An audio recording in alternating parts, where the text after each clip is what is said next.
Welcome back to VaderVision. We are starting off a brand new round in our brand new room. If you're interested in build out videos, you can go check out our last upload where we converted a storage room that used to be an office into a quaint little grow area.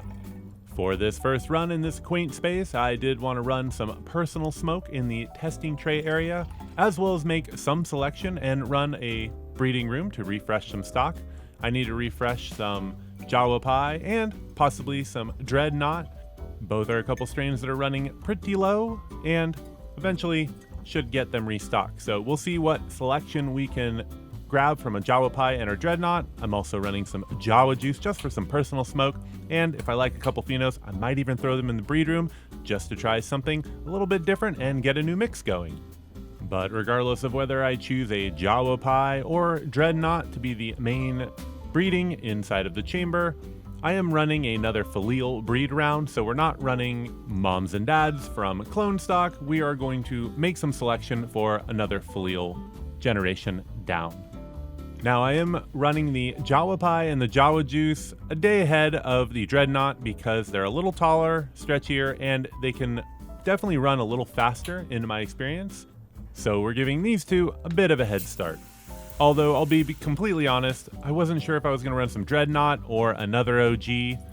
There are several things that could use a refresh, but I went with the Dreadnought because that's the flavor profile that I want for my personal smoke. So that'll be the one that we get going here just up next. Now the first thing we always do, I like to do, is throw everything into some reverse osmosis water just to soak overnight for about 24 hours. Then I like to get them over in some paper towels.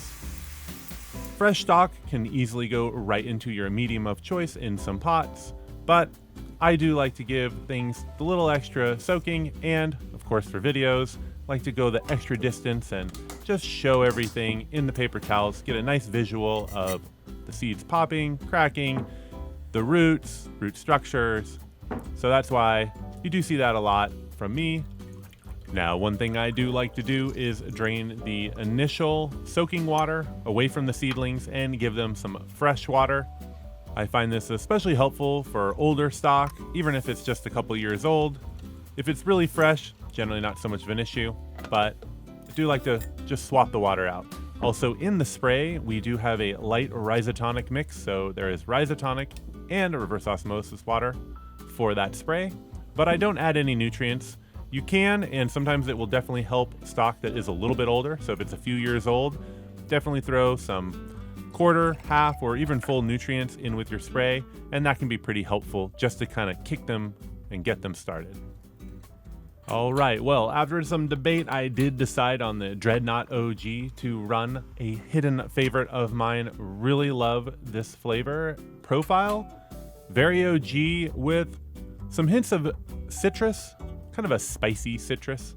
Really do like it, and the effect I am in love with, so I decided to run some Dreadnought. We'll see if we find a good male out of Dreadnought or the Jawa Pie, and that will determine whether or not we're going to run a Jawa Pie round or a Dreadnought round for the chamber. So a little bit up in the air. We'll just see what we get selection-wise. Jawa Pie and Jawa Juice already looking great. They've pretty much all cracked and are starting to spit little tails coming on out of their shells.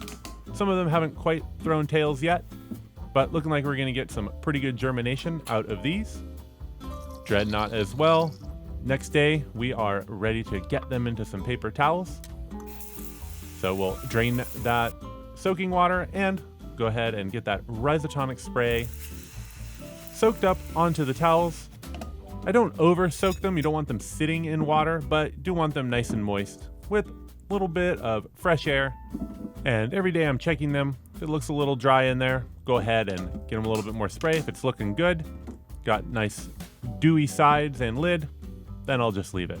Now, this is about the point with the tails this long that I'd probably recommend most people throw on into a medium, but we're gonna let them keep going just for the video so we can get a better visual. If you do let them go too long though, they do have a tendency to start digging those tap roots into the paper towels, and that can create some damage for them.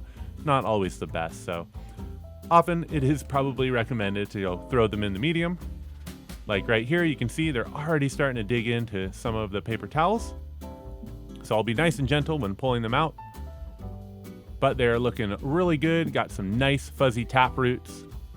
So now is probably a good time to go ahead and get them on into their medium. We are going to get our reservoir filled up with 40 gallons of reverse osmosis water. I like to run 400 milliliters of Canna Cocoa A and B for my system, 300 milliliters of Cannazyme, and about 250 milliliters of Rhizotonic. I do not add any pH up or down with my system. My reverse osmosis water with these nutrients sets the pH pretty good for me, and I don't have any issues. But of course, according to your water source, definitely check your pH and adjust accordingly. Now we are going to run some of this Kaya Core Cocoa. I was told by the local hydro shop that this is the same product as what comes in the Canna Cocoa bags. Same stuff, comes from the same place, just packaged differently. So picked this up and seemed to be working pretty good the last few rounds. No problems, and seems like the same consistency. Although it generally comes a little drier than what I usually get in the actual Canna Cocoa bags. I've also been using these 4-inch cocoa liner pots, which I actually love. These have been really great, and I picked them up pretty cheap online. So these have been my go-to starting pots for the last few years. These Jawapai that are pretty long, I'm going to give them a pretty good tap hole for the tap root. And we'll go ahead and try and organize everything into one tray.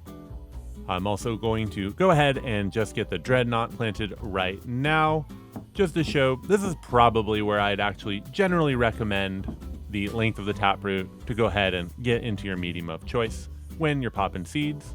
And if you want to be extra particular, you can make sure to get the taproot actually pointed down, but honestly, I've never really found much of a difference. You can just kind of throw them in their little hole, cover them up a decent amount, but not too much, and they should pop up just fine.